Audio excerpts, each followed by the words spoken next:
Hello and happy Tuesday. Excited to be alongside Betsy Cookie. Oh my gosh, I mispronounced your name. Betsy Right. Cooksy. Betsy Cooksy. I like Betsy the other Cooksy. one. Betsy, Yeah. well, my future sister-in-law is named Cookie. Oh, So that's cute. yeah, that's Yeah, where I got it from. So I could excuse be my Betsy typo. Cooksy. How are you, Betsy Cooksy? Wonderful, thank you. Where are you Wonderful. located today? Today I'm in Southern Maryland in a little cottage. Been raining cats and dogs. I have a fire going, and it's just been a blissy, beautiful day to get centered and catch up on some reading. Reading and writing, which I know Mhm. you're writing a book. I want to talk about that. But I know Mhm. we've had the fortune of being connected through all things horses and horse therapy, and we'll kind of jump into more of that. But I'm curious to start with horses. What is it about horses that you love, and why are we even here talking about horses to begin with? It was absolute luck. The universe sent me to Mongolia to sit on a horse for 90 days. I had nothing to do with it. And it ended up being a channel of growth and discovery and awareness and clarity for me. And I always think, well, suppose it was on a bicycle. Well, I probably would have still had amazing awareness opportunities. But to have this living creature under you working so hard to get you where you want to go, there's a connection there that's very, very special. I don't know what other animal would present that to you. Really none. I will say actually though, I do think pit bulls, dogs have a similar emotional spiritual connection. It's not the same because you're not riding them, but I would agree there's something about horses, and there's a reason why there's that Mm, magic of what between horses and humans offers to yeah, its participants as well as your experience with the Valoo Foundation. So maybe yeah. to double into some of the work that you've done and kind of your journey to horses. How did you end up going to Mongolia? Why did you go there? And tell me about your involvement with the Valoo Foundation. Well, I guess it all started in about 2016. I went through a life-changing situation where I packed out of 5 houses and a yacht, and after a very long marriage, found myself totally lost financially, spiritually, emotionally, physically. I was quite sick at the time. And at 65, looking at starting a whole new life or discovering where the hell Betsy had disappeared to. And I made that one phone call, like you're in jail and you get one phone call. And I'm sitting in this little rented 400 square foot cabin on a friend's tobacco farm. And I make a phone call. I'm there for about a year and a half, petrified to get out and do anything and no clue as to how to recover. And I call a woman who I knew sort of did a little outward bound for older women, maybe a couple days on the Appalachia Trail or a little light hike in Costa Rica. So I called this woman, Paula, and I said, "You know, honey, I'm so sick and tired of being sick and tired and mean and angry and sitting in kind of a hopeless situation." I said, I think I need an outward bound for a scared old girl. What are you guys doing this summer? Are you doing anything? Are you taking a little trip?" And Paula says, "Well, Betsy, we've been invited to do a 3-week trip in Mongolia, riding horses 350 miles through the outback to discover the oldest reindeer tribe on the planet." And her magical words were, "You're welcome to join us." And this was like in 6 weeks. And I called my best friend out west. I guess Kirsten was about 80 at the time, my hiking buddy. I said, "Kirsten, what do I do?" She said, "Betsy, I think you absolutely have to go. I'll lend you the $3,000 for the airfare. Go lose yourself and find yourself in Mongolia." So I went. So you went, and then what? Well, it's interesting as I'm writing this book. The working title is Rupture to Rapture, Lost and Found in Mongolia. And I review fortunately, I kept diaries. I kept, somebody handed me a little, diary with adventure on it when I was leaving Annapolis in 2017 for my first trip. And I, um, I started recording this adventure, and um, I discovered in looking at it that the 3-week trip was filled with me criticizing everybody, me being quite negative about everything, the vendor, the horses, the weather, the food, the people, the everything. Um, I had no control. I mean, it was rough. It was, 25, 30 miles a day. There was a 3-mile bog we had to through with the horse kind of leaping from one safe, firm spot to another. It rained for the first 12 days, not just rained, it poured. Cats and dogs, sort of an icy cold, 42-degree kind of deal. We rode in the rain, we tented in the rain, and we ate in the rain. I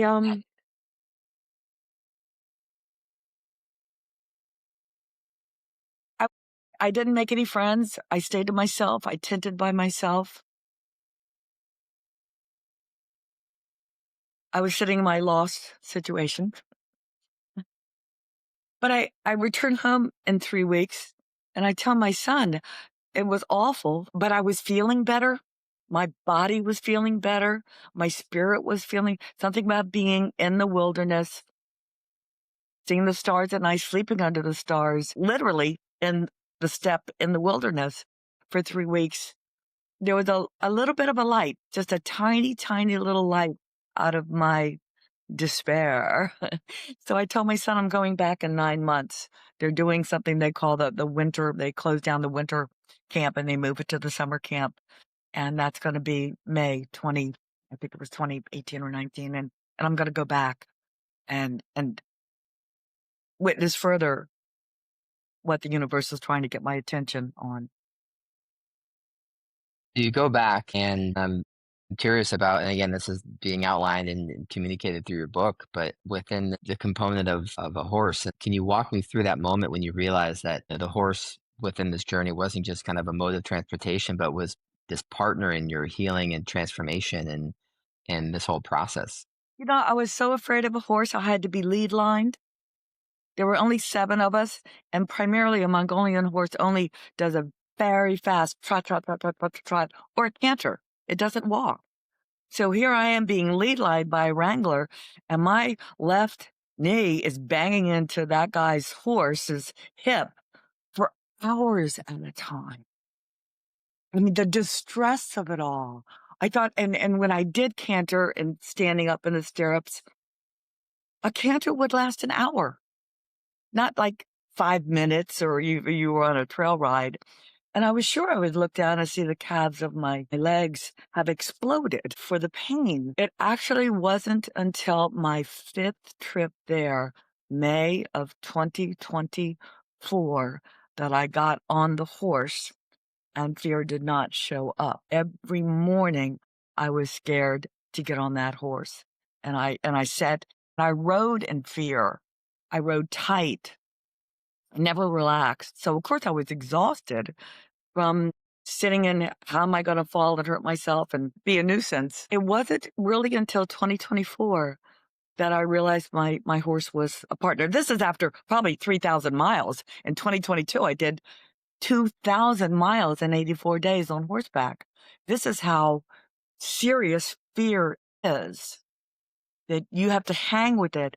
And I think what I did was exposure therapy. I kept exposing myself to the fear. And then there was more realization that was incredibly dense in my heart, possibly, that I was okay. But it takes as long as it takes to find the joy in it. And then it relates, I guess, back then I had so much fear in me with respect to finances, physical health, relationships, that I projected it on the horse. So I decided I'd just be afraid of that horse over there and any horse that presents itself to me.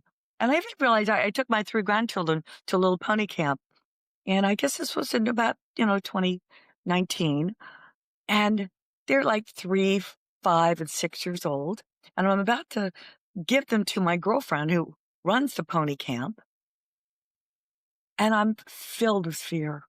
I cannot send these children because they're going to get hurt and the doctor's not going to be able to fix them. And it's horror. So I quickly just handed them to my friend and walked back to the house to call my support group. Like, I almost taught my grandkids to be scared of a horse, which has no function for anybody except my own personal design.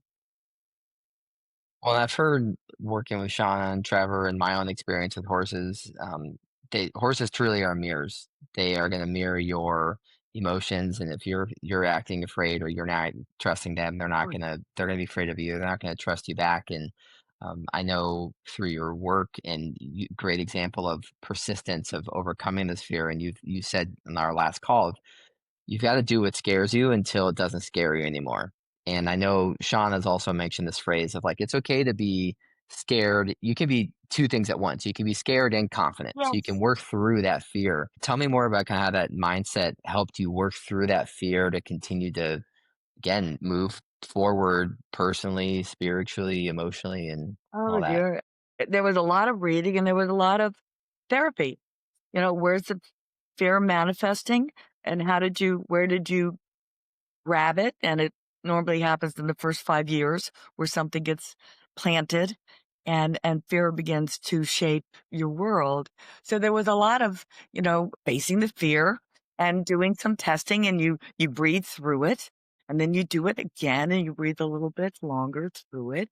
And then you realize it was actually just a thought. And you thought that thought was true. You turned it around and you challenged that thought. Horses are safe.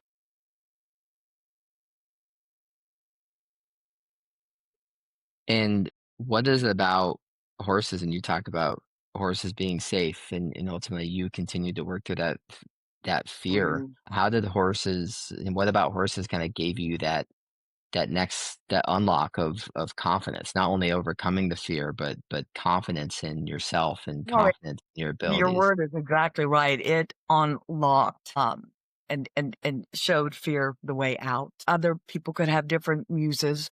Mine was definitely the horse. The other reason to keep going back to Mongolia was on that second trip, I really identified what the Valoo Foundation was doing.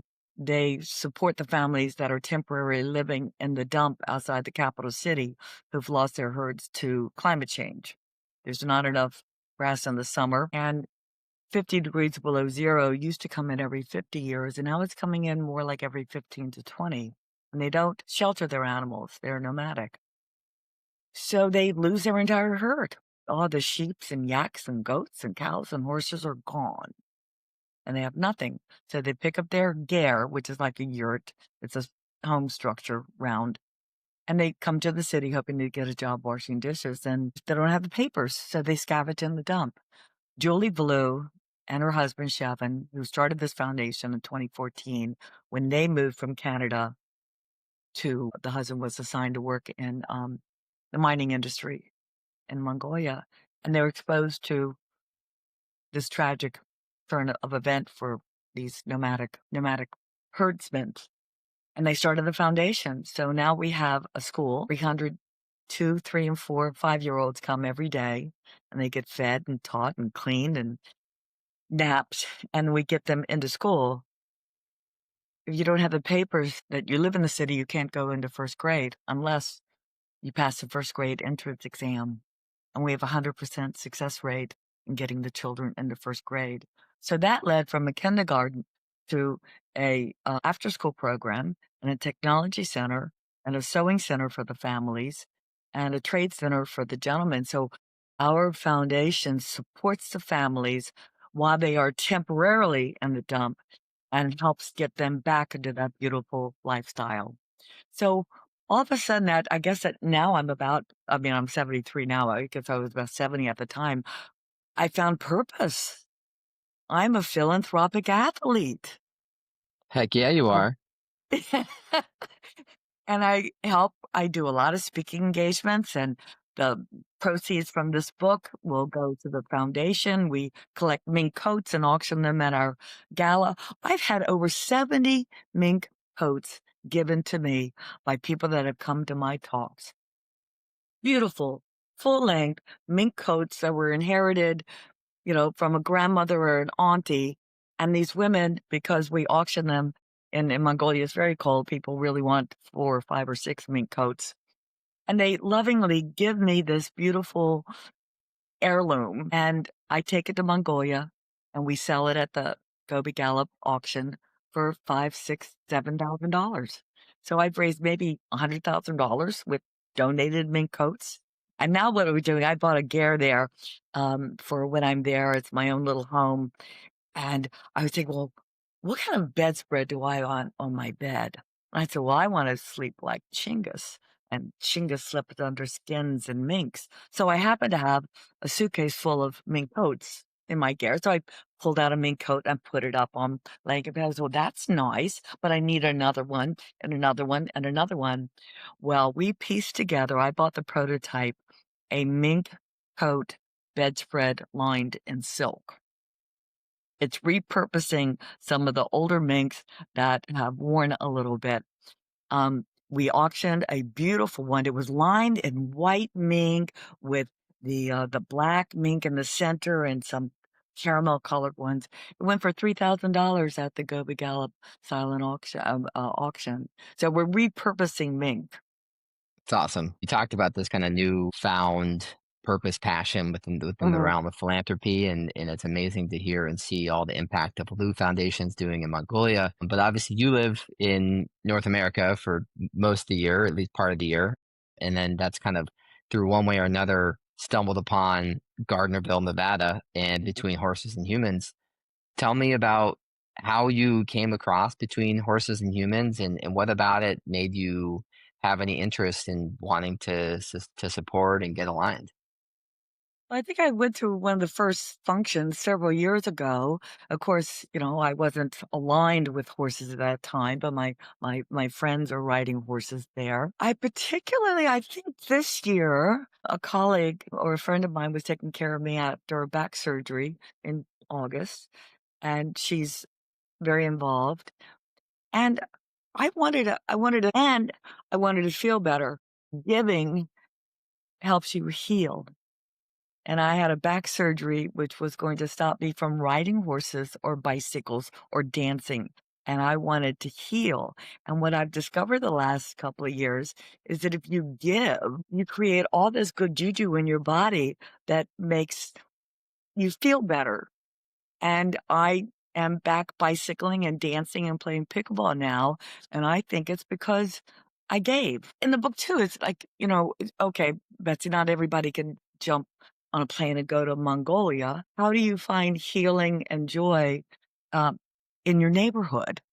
And there's an example with the horses down there are in Gardnerville that are being loved, and people that wouldn't have exposure to them otherwise can go feed and groom and understand that give and take. And now that you've again been associated and kind of found this newfound alignment with Between Horse and Humans, and I know you were, I believe, were you out at Gardnerville just like a month or two ago? Or so Mm. what for those that haven't been out to the ranch, I mean, what in your words could you paint a picture of what goes on there and what you liked about it? Oh goodness, it's just a gentle ranching environment with the horses grazing and a child getting a lesson over there and some tack being cleaned and a little classroom. I mean, it was just a very gentle exposure for an activity, an after school activity, or even for, I don't know, people that are home during the day to get out and make that connection with something living like the horse. The view there of the mountains in Job's Peak is it was gorgeous. I could just see hanging out there and getting very centered with the universe. It's tough to beat that location. And Oh, yeah. Shauna and Trevor, Christina, and others, Laura and Gary, they have a top-notch team that they're 100% driven by donations and volunteers and do amazing work with a lot of the different after school programs and foster care centers and just people who are in need of different therapy programs. And that was one of the things that really drew me to Between Horses and Humans Mhm. was just they have something for everyone, and it just makes it very relatable. And what I like too, it's the really the fun part is the riding the horses in a sense, but really the important stuff is everything you do before and after. It's all these little tasks of picking up the poop, brushing the hair, tying the knots, doing all these little things, and continue to kind of build this routine and whatnot. So I'm curious in your thoughts and the importance of tending to the horse and disregard even riding the horse. It's everything kind of before and after. Why is that so important for someone, for any human, but particularly someone that's kind of exploring a therapeutic outlet? Oh my goodness, I, have the wonderful example of, my grandchildren riding, and they start at 3, and they have these little teeny tiny ponies, Chip Chocolate Chip Chippy and Huggy Bear and, Snowball, and they're tiny, and they immediately show the children how to clean the hoof and exactly what brush goes on which part of the pony. And they tack the horse up, a little teeny tiny saddle, they tack the horse up. And it teaches the children responsibility, cause and effect. If they didn't tighten something, if they didn't clean something well enough, if the horse is a little aggravated, there's something they didn't do correctly, and to thank them afterwards with their little treats and the little piece of candy that the horses, it's cause and effect. What it taught my oldest is now 13, and the 13 and the 11-year-old are little counselors. They got paid $100 for a week of helping little ones through the camp. So it's a wonderful opportunity for them and for me to witness them growing up and that connection. Now in Mongolia, we're not allowed to touch the horse. They keep them half wild because they don't shed them. They're hobbled a little bit, but they need to be able to protect themselves. So it takes 2 wranglers to kind of throw us on the horse and poof, we're gone. We're gone. We're just gone. Yeah, well, it's always good to trust the professionals, especially when dealing with a horse. I mean, Yeah. they're very powerful animals that have life Yeah. transformation capabilities. So I have not been to Mongolia nor ridden the horse in Mongolia, but maybe I see a good collaboration of BHH and Valoo happening here. So Oh, maybe we'll have absolutely. If some kid is willing to get, a seat on the wing for $500, we can get him to Mongolia. After then, it's pennies. Me, I like to go business class and sleep for 35 hours on my way there. But yeah, what an opportunity for them. Now, flying on the horse is like the craziest thing I've ever done. I think Julie clocked us going 35 miles an hour. wow. I couldn't catch a breath. Yeah, they have a fifth gear. They're the most remarkable animals. Their stamina, they're so sturdy. They will go 40 miles a day without a bother. The longest I actually did 100 miles in one day last August. That's crazy. 100 miles. We were challenged by mining company. I went there for the Blue Wolf totem. Now, there's a Gardnerville girl, Sarah Grogendike, one of my best friends, and she said, "Betsy, for my 80th birthday, this was last August, I want you to escort me to Mongolia. I want to see this Mongolia that you talked about." She and her husband built a ranch, Red Barn Ranch in Gardnerville when she was 60. She started riding at 60. So she said, "I'd like to be on a horse in Mongolia for my 80th." So I talked to Julie Valoo and we created a beautiful venue way out in nowhere. She said, "But I'm not going to sleep in a sleeping bag." So we put a ger up for her and we had a 3-week amazing adventure where they taught us to be mounted archers. We had a canter stood in the stirrups and hit the bullseye. They taught us to do that. And then the last week, the mining companies were always raising money for the children. The mining companies said, "Well, if you guys do 100 miles in one day, we'll give you, blah, blah, blah money." So Julie Valoo, the founder, she's 65 maybe. She's always wanted to try to do an endurance ride. To our knowledge, no non-Mongolian has ever done 100 miles in one day in Mongolia, and no sound-minded Mongolian would care to. But, with the way we are. So we set up to do 100 miles in one day, and we just had it like ride like the postal Chingus every 25 miles, you get a fresh horse. So Julie, put the course together. And that morning, it was like 1:30 in the morning, and a giant storm came through the valley, lightning and thunder, and poured down with rain. Everybody in camp was awake. I was in my tent. And we got up for breakfast at 4. And at 5 o'clock, we're on the horses. Now, Sarah, my 80-year-old friend, comes out. She goes, "Well, I want to take a little ride today. So I'll just start with you guys, but I'll just get off whenever I've had enough." Well, I rode side by side with her. We had a drone flying. We had a documentary person. That woman did 60 miles before lunch, Kevin. 60 miles. She's 80 years old. To ride next to her, in the beginning, we're singing songs, we're telling jokes, we're making fun of Zula, our lovely leader. And then as we get to 40 miles, 50 miles, 55 miles, I watched Sarah go inside. She conserves her energy. She relaxes her legs, drops her shoulders, just looks straight ahead. And she gets off the horse at lunch and says, "Okay, all done." She did 60 miles before lunch. Extraordinary. So then Julie and I got back on, and I had the most ridiculous third horse ever, silly little skinny thing that wrecked my knees, fatigued them so badly when I got off for a break.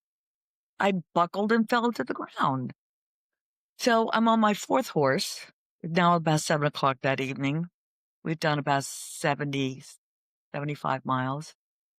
And I am really lagging, but it's just Julie Valoo and myself and the Wrangler, and I'm lagging behind like 20 feet, 30 feet, 40 feet. And Julie stops and she looks at me. She goes, "Betsy, you're never going to make it this way. That horse took it out of you." I did the course myself. It's 106 miles. Jump in the support van, get an IV for your diarrhea and the stuff that's bothering you. Get the happy massage gun, wake up your knees. We'll pick you up in 20 minutes, 6 miles from now. So I did. I jumped into the doctor's van.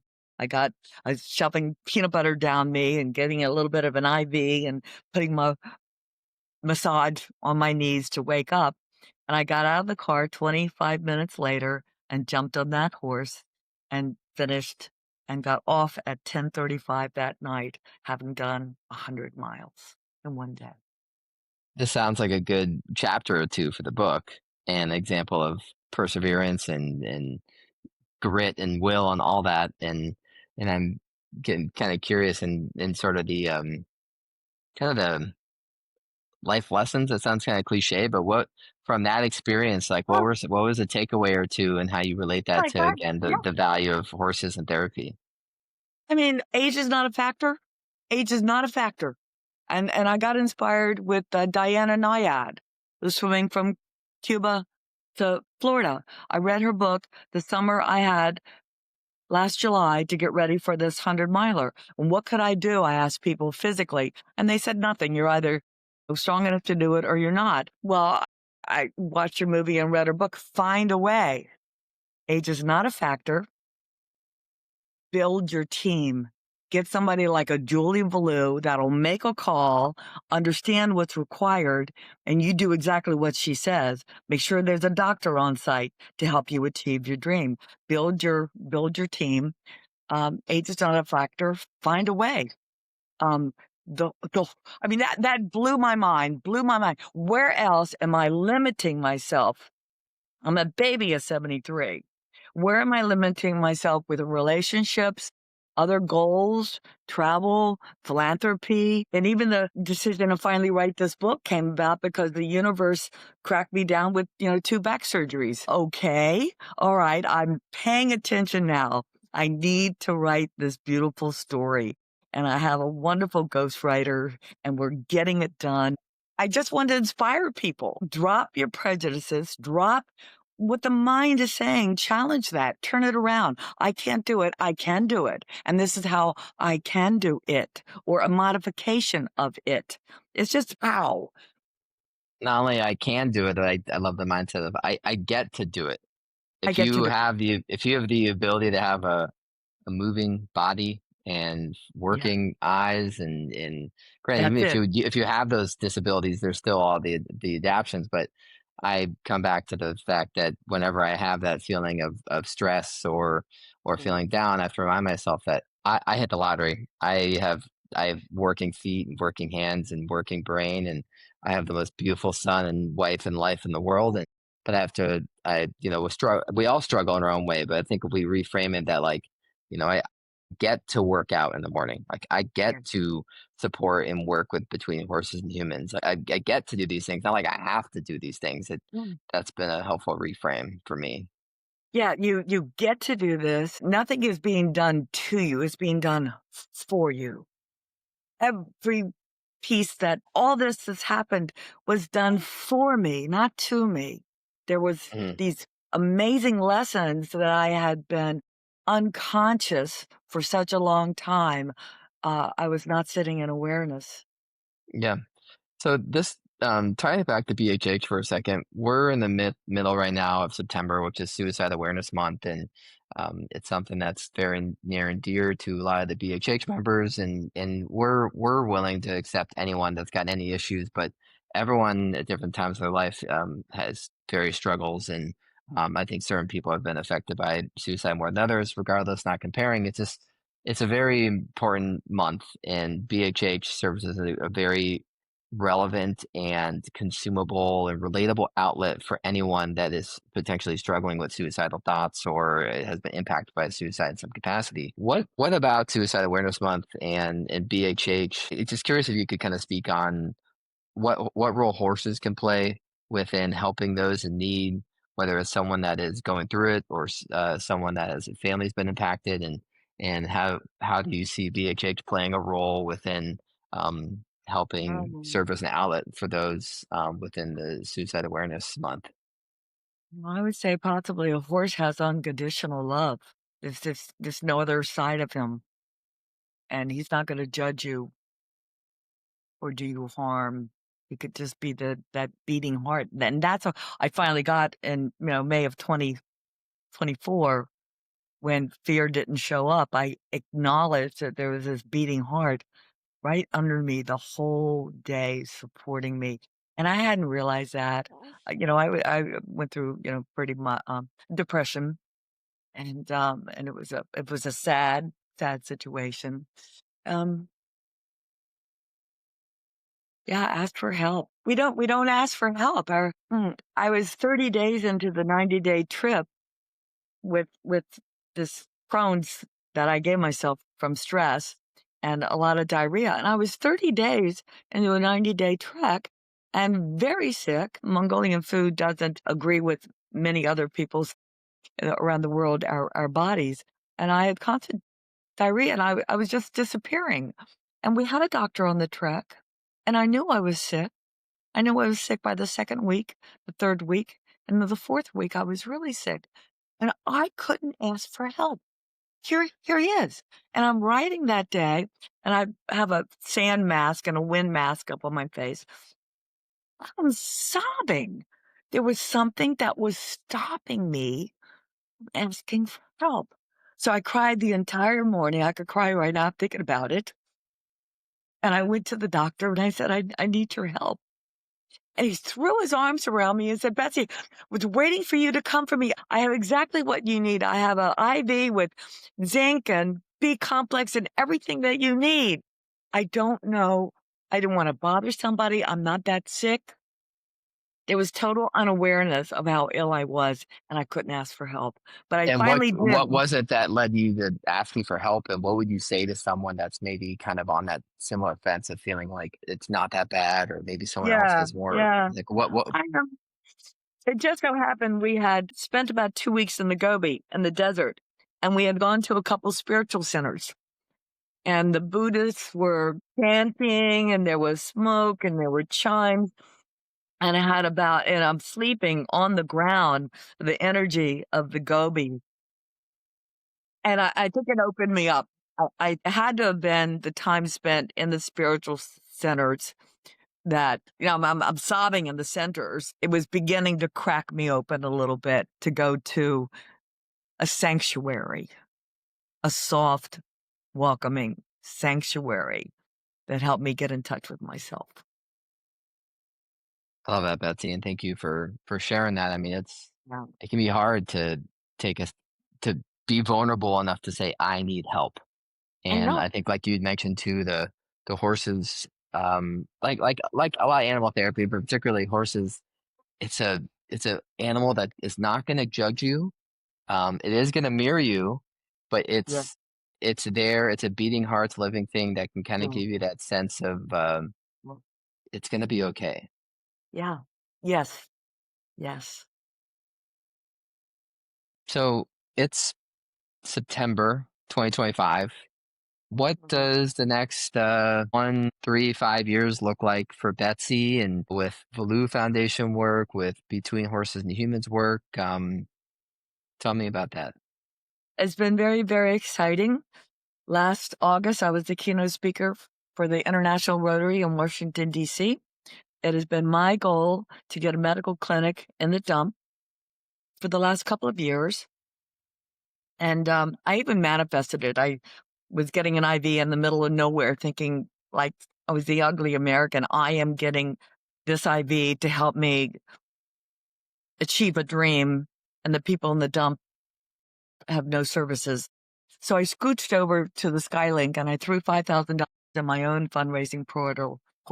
I said, the dump needs a medical supply. It's to be named after this lovely young doctor, Dr. Suke, that volunteers his time to take care of us when we're out there, getting concussions and breaking ribs out in the wilderness. So that was May when I threw that money in there. And then I go back and in August, I'm speaking in Washington, D.C. and they passed my talk to 147 Rotary countries. But there was a gentleman that came to my talk, and he happens to be the international director for Project Cure. And he says, my God, Betsy, we've been looking for you and your organization since 2012 for Project Cure. We get donated medical equipment, IV pumps, x-ray machines, and it is our mission to get them into the slums of the world.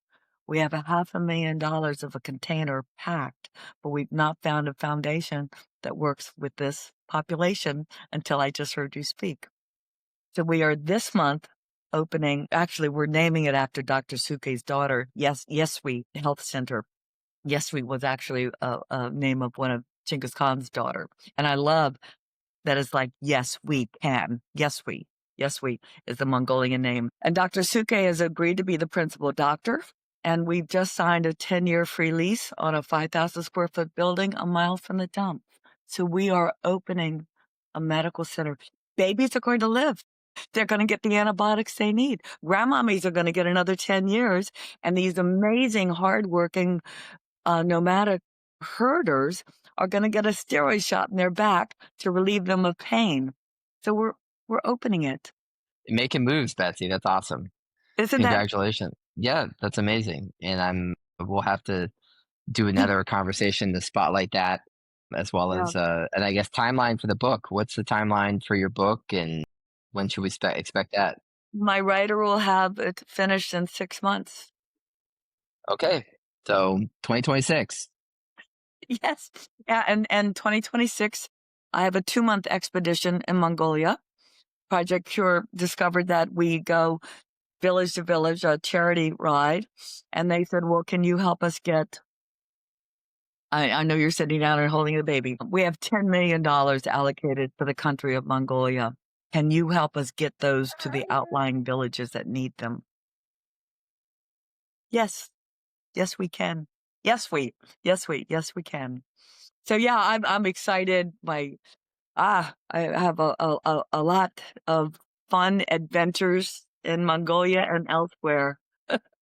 Yeah, fired up and excited to go. So what would you say to potential partners and donors? I mean, obviously you're tied in with the Valoo Foundation and Between Horses and Humans and same but different initiatives. What would you say to individual John Does or small medium companies or other nonprofits about why to consider getting involved on a something domestically in Gardnerville, Nevada, or with someone like Baloo in Mongolia?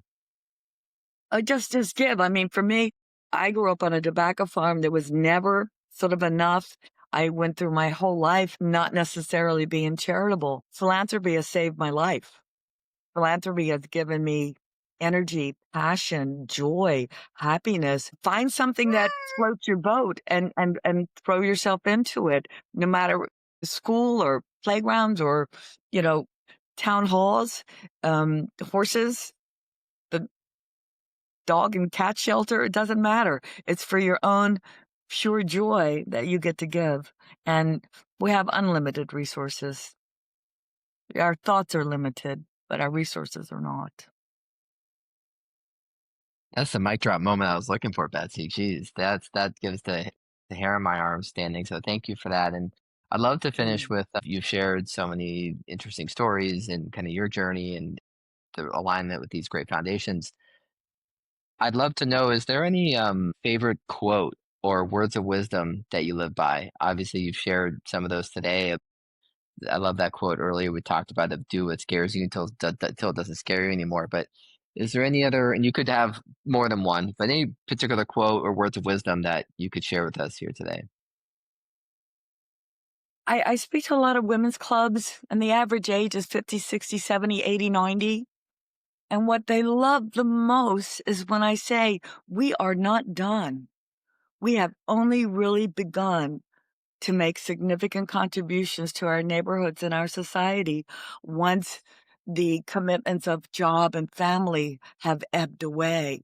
That they are bright and beautiful and they have stuff and they have ideas. They're not finished. They're only really just getting started. I feel like at 73, I'm just getting clarity in what this life is all about. And I find that the other women really resonate with that. They go home and they go, wow, I'm not done. I might be 85, but I'm not done.